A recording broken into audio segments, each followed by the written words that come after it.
Would you have been a Nazi? What are the circumstances that have brought the German population to commit such atrocities? And would you have done better? Hi, this is Camille from Research, a YouTube channel where I do and talk about pretty much whatever I want. But lately I have been enjoying doing video essays like this one. So let's get started. Last week, a video of mine came up about Elvis Presley, and at the beginning I felt so proud of it for all the time and what I thought was good research I poured into it. But quickly I realized I hadn't done my research well enough, and most importantly, I didn't check my own biases and accepted primary sources as a general truth without really questioning it. After getting that video up, the first thing a friend of mine, Gaëtan, told me is that dude stole a lot of his songs from black people without giving credit. And I had heard it was a pretty common thing at the time thanks to the biopic on our great is a very debatable term in this case, French singer Claude François. So I asked him if it was a pretty common thing to do at the time. Could Elvis not have known that it was a bad thing? There wasn't any legislation on the topic yet to tell them it was wrong. And he very firmly answered that if your definition of right or wrong is only dependent on what others do around you, many crimes can be justified that way. So I'll let you answer that moral dilemma by what arises in you when you think about it. And I kind of didn't agree with him, or more specifically, to me, his reasoning lacked nuance. See, my family is from France and at the border with Germany and Swiss. The few years I lived in France, this was the part I was in. And there's a part of history I was taught in detail every single year due to its relevance for my beautiful Région Alsace, the Second World War. As a general matter, I see wars as an unnecessary immature thing to happen, but understanding what brings a country to get into it is particularly complex and important to know. And it's with this will to nuance the black and white aspect of war that I started to write this video. So in order to develop the nuance I'd like to bring to the question, we will see what brought Germany into starting the Second World War. We're going to try to determine if it is possible to justify a bad action if it's a common thing to do in your surroundings, or extenuating circumstances reason enough to not judge someone. Before we get into the Second World War, we need to see a bit of the first one. To make it short, England was the main power in Europe. At that time, the German Empire was growing enormously. England respected the new rising kingdom, but felt threatened when German ships started getting into the North Seas as a symbol of their strength. All the important countries in Europe started playing who has the biggest, developing more technologies in marine forces to showcase their relevance. The fear shown by England disturbed the established ruling force of Europe. France, who got scared of their neighbors, made an alliance with Russia, which was really unlikely at this time due to their drastic ideological differences. Germany, feeling surrounded, made an alliance with the Austro-Hungarian Empire and Italy. So England got closer to France and Russia, though they didn't form an official alliance because God forbid England needs any help from anyone. But the armed conflict started in summer 1914. See, the Balkans had had a few wars of its own for quite a while, and Serbia had grown a lot from it, which made them a threat for the Austro-Hungarians. In June of that year, Archduke Franz Ferdinand, heir to the Austro-Hungarian throne, had been assassinated in Sarajevo by a Serbian-backed terrorist. So, encouraged by Germany, they decided to assert their dominance, so they get into war. It creates a huge crisis where both sides get a number of allies to support their cause. Russia decides to back the Serbs, so Germany declares a war on Russia, and therefore France gets involved too. England took its time to decide who to support, but when Germany decided to go through Belgium to get to France, they had no choice but to get involved because they had sworn to protect Belgium. So when England declared war on Germany, their global empire was in it too. This is how it started.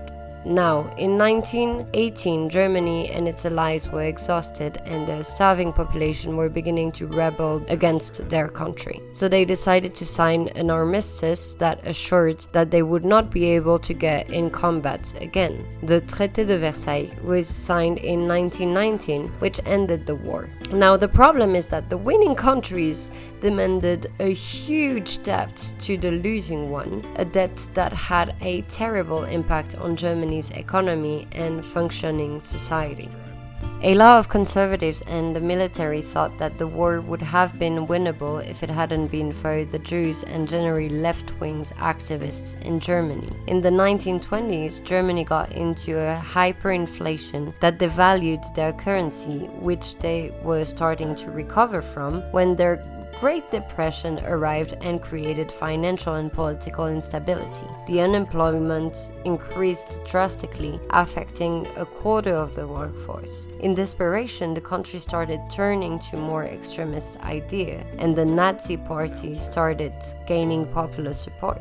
Now, I am going to quote an article from War 101 Contemporary History titled "Why Did World War II Happen?" because I think the writer, whom I could not find its name, explained it in a very effective and concise way. The Nazis promised to tear up the Treaty of Versailles, resurrect the economy, and restore German honor. They also thought to create a much larger, racially poor Germany. Under Nazi ideology, Germans were racially superior and entitled to greater territory, or Lebensraum, in the East. When they ascended to power, the Nazis persecuted those that they saw as inferior, including Jewish, Slavic, Black, and Roma people. In 1933, German President Paul von Hindenburg appointed Hitler Chancellor of the government. Many of the political elite thought they could control him. Instead, Hitler quickly seized the reins of the country, centralizing power and suspending civil liberties. Germany's short-lived experiments with democracies had failed. As Germany's absolute ruler, or Führer, Hitler reintroduced conscription, or mandatory military service, rebuilt the country's armed forces, ordered the genocide of millions, and invaded countries across Europe. 3/4 of a century after his death, Hitler's rise to power and Germany's fall from democracy into fascism serves as frightening reminders of the dangers of racism and extremisms in politics. So, where does this lead us to? The German population was desperate, and even if maybe a part of them wouldn't agree with anti-Semitism, they still voted for the Nazi Party out of necessity because it was promising to rebuild the economy and get rid of the country's debt, which was the reason why the situation was so bad in the first place. Now, I want to talk about another important aspect, which is the psychology of the masses and an individual. See, we all like to think we are so smart, me included, and that we have free will and can think for ourselves. But the reality is that most of us, once again me included, are not. Our brains are wired to think about what we are exposed to. We are, whether we like it or not, a product of our surroundings. This is why advertising works and pushes you to buy things. This is why the simple concept of culture exists. Now, another important factor to take into consideration is the need for community of the human being, the need to have a sense of belonging. This need for belonging usually implies identifying with something, someone, an idea, or a culture, a subculture, or to go against it in order to define oneself. Now, imagine if the leader of your country was doing propaganda about a specific idea. The Cambridge Dictionary defines propaganda as information, ideas, opinions, or images, often only giving one part of an argument that are broadcast, published, or in some other way spread with the intention of influencing people's opinion. In other words, imagine you're living with little money, little food, and everyone around you is going through the same thing. You feel like life does not make sense and you have no worth. Access to education is very difficult, and all you do every day is to achieve this one and only goal: to survive. Now imagine a government is elected telling you you were wronged. They want to make your country, your people, you great again. That you deserve a decent life and that your people will not give up that easily. Imagine the government that was elected by the population tells you the main reason you have all those problems is due to a specific part of the population, the Jews. You see it in the newspaper, you hear it on the radio, everyone talks about it around you. Some scientists start proving that you are the superior race and that they are not, that you deserve more rights than them. They start segregation. You, the higher race, against them, the lower one, who is the root of all of your problems. Slowly but surely, the country talks about getting into war to regain your value in the face of the earth, and that this lower race, who in your mind does not have the same human worth as you do, must be killed to improve the population and help you win. Maybe you are young and want to actively act, or maybe you are a father of 3, a baker, a bus driver, and want a better future for your children, a future where those evil Jews do not take away what is yours. So you get involved in the army, and there, everything you do and live is with the goal to brainwash you into believing anything the government says and have full dedication to it. And you get to the point where burning thousands of Jews in extermination camps fulfills your sense of duty to the country. Scary thoughts, right? Well, it is literally what is happening everywhere. Whenever a government or a possible future government fills up the hate of a population against another, this is what they are doing. When Trump in the United States says Mexicans are the problem for their economy, when the country was literally built on illegal immigration, when Marine Le Pen says it's immigrants in France that is the root of the country's problem, that they are destroying the French identity, when David Cameron promised a referendum to go out of the EU for England if they were re-elected, when Putin decided bringing Russia into a war against Ukraine, and when Palestine is suffering a genocide from Israel. The scales can be different, but the division fueled by hatred between people is usually the root of extremist action against a population. Now, I want to go back to my main point. Would you have been a Nazi? Once again, you might think that the answer is no, but a study and book called Ordinary Men, conducted and written by Christopher Browning, might suggest otherwise. See, he prefaces his work with a pretty compelling fact. In March 1942, around 80% of all the victims of the Holocaust were still alive, while about 20% had already died. But a mere 11 months later, these numbers would be reversed. I'm going to cite here a summary of the preface that introduces all of his work. Browning turns to the question of why so many of these seemingly ordinary men became mass murderers during the war, especially since they were given the freedom to choose not to kill. Ultimately, there is no single answer to this question. It was a combination of factors, including prevalent racism combined with ongoing war, the tendency to respect authority, the men's belief in German superiority due to widespread Nazi propaganda, and as the men themselves admit, the desire to conform to the group. This, however, has some dark implications. Many of these factors are present in most people's everyday lives, which leads to one important question. If the men in RPB 101 were transformed into killers under such common circumstances, or there are many people who wouldn't? I repeat myself, the men committing those crimes were everyday normal men.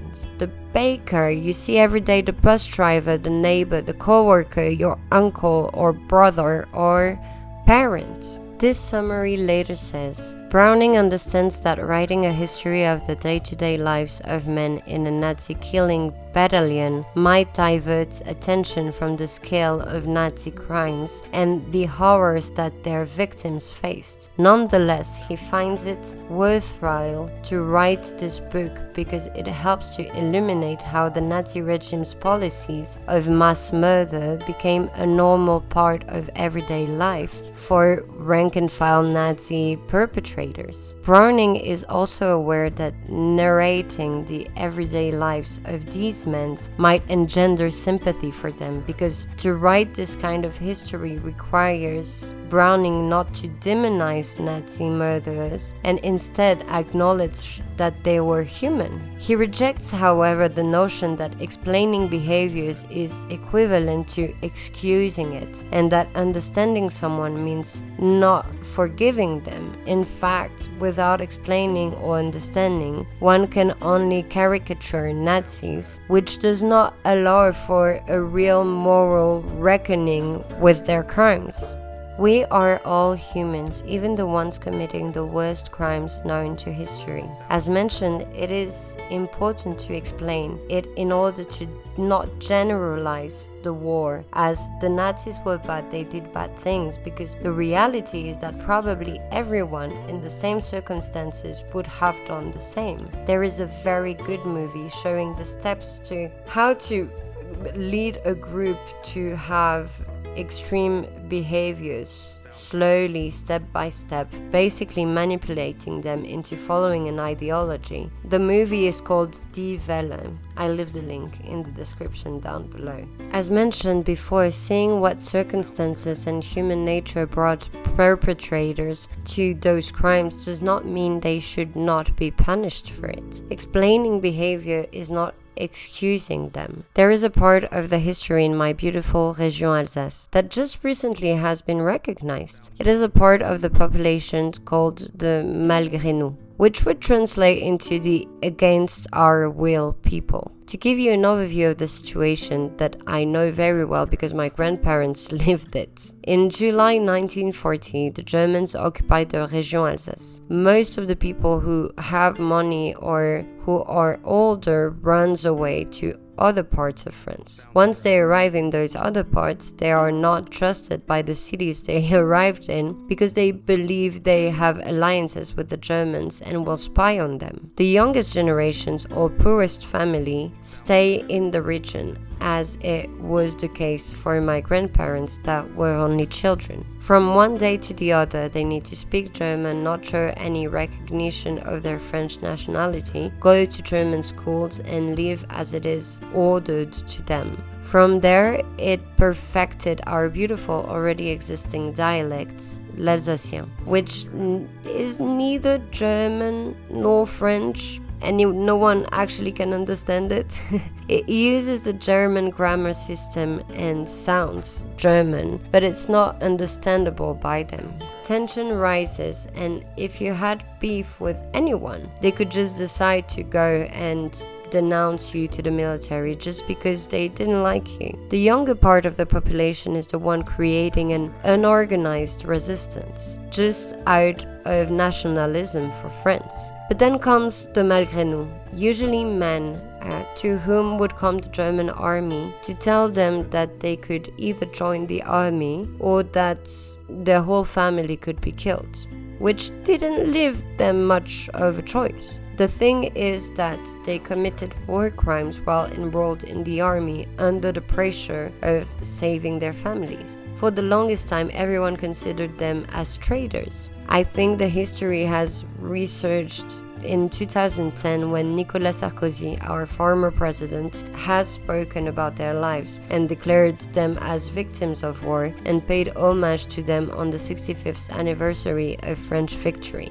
To answer the question at the beginning of the essay, I do think that a person who has committed a crime should be punished, even in that case, but that the circumstances must always be taken into consideration to decide the scale of the punishment. Considering the developed previous ideas, you must think I am lecturing you. I am not. As I said, I am as influenced by the world as we all are. But I want to think about ways that could be done to help us deepen our critical thinking and prevent it from happening. The first thing that I think is really important is to check your sources. I know I must sound like a university teacher, which I actually will be starting in January. But it is important. How to check your sources. First, look at the paper or website it comes from. Is it a post by your uncle on Facebook? Is it a blog, an official recognized journal or website? Is it a scientific paper? Is it a written book? If it's an official source of information, try to investigate on which political spectrums it stands. Journalism always claimed to be neutral, but it is humanly impossible to be, so look up what are the tendencies of the entity delivering it. Now check the author. Are they specialized in the topic? What is their legitimacy into their opinion? Do they have a degree in the general topic that they are talking about? If it's a journalist, and of course not all journalists have a degree in the topic that they are touching on, what are the sources they use? Where are they from? Is it from an institute of research known and checked facts, or is it speculation? Stevenson University states 4 facts to look out for. Authority, who is the author, what are their credentials, do they have knowledgeable experience in the field that are writing about, what is their reputation. Accuracy, compare the author's information to that which you already know is reliable, or their proper citations. Is the information biased? If so, does it affect research conclusions? Coverage, is the information relevant to your topic and does it meet your needs? Consider what you need, such as statistics, charts, and graphs. Currency, is your topic constantly evolving? Topics in technology and medical innovation require sources that are up to date. Now, if you realize an article about a certain topic can be biased, I highly recommend you to read it, then look for other articles that could have a different view, again checking its reliability to make up your own mind. Why is it important? Because you are feeding your mind and point of view based on what information. Making this little research can help you differentiate what you see on the internet that can be biased, misleading, or in general incorrect information. Now, something else that you can do is to question your beliefs and views, especially if it betrays some level of hatred against some other people. Question where it comes from, what brought you to that conclusion. If you're making a generalization, if the media feeding you ideas are reliable, yes, even if it's the TV news. Ask yourself if you would be open to change your mind and what would help you to do so to some extent. Now, I am going to give you a full example with this fairy video. If it is a YouTube video, then it is not a reliable institution to have your information from. The author, me, is French and white that has grown up in various countries but have lived from age 11 to 19 in Alsace, France. I have a bachelor degree in international business, a diploma in language teaching, and a master's in humanistic psychotherapy. So I am somewhat trustworthy when it comes to the analysis of psychological patterns and behaviors, economical behaviors and history of foreign countries and my own, and the history, at least from my region, through the passed on knowledge I've had from my grandparents who have lived World War II and the German occupation. What I am not is a historian or a philosopher, so all my points in this essay about those topics and more are supported by sources that you can always check in the description box. And since I am French, I have, through influence of the country and somewhat also by choice, socialist convictions and point of views. Not all French are like that though, of course. See, now you can decide if you want to consider what I have said in this essay as reliable and relevant or not. Now, a last point that I'd like to make, and it's maybe a reach, but to go to therapy would prevent you from becoming a Nazi. I can't believe I just said that out loud. And if you cannot afford therapy, to find other ways and resources that help you work on yourself. Let me explain. You remember when I talked about the need to conform? I think this is a very unconscious need for a lot of people. And by not realizing it, it pushes people to conform to whoever or whatever accepts them. I personally think, after studying my master's and from personal experience, that someone that hasn't worked on themselves, as in has not understood where their beliefs, behaviors, wounds come from and healed them, can be very easily manipulated. A friend of mine once said that he does not want to go to therapy because it would just teach him to blame his parents. Therapy does not put the blame on anyone. If anything, it helps you take control and responsibility for your actions. It helps you understand how you were raised and why. Why it led you to draw the conclusions you have about life and the world, and therefore the behaviors that you have developed. And once you are aware of that, it gives you freedom, because you can decide, this behavior actually helps me, I want to keep it, or I don't like acting like that or think like that, I want to try to change it. You are now fully conscious of your choices and behaviors, which gives you freedom. So to conclude with, whether you like it or not, you, as I, probably would have been a Nazi. But there are ways to prevent this type of behavior for the future. Check your sources and material you read, watch, and listen to. Check your beliefs if you have some form of level of hatred or dislike for a particular population, and why. Question your beliefs and work on yourself, whether through therapy or other reliable resources. I hope you enjoyed this video. If you did, make sure to like it. It would really help. Thank you so much for listening all the way through. I would love to read your thoughts in the comment sections on the topic, and don't forget to subscribe if you want to see more of these. Take care. Bye.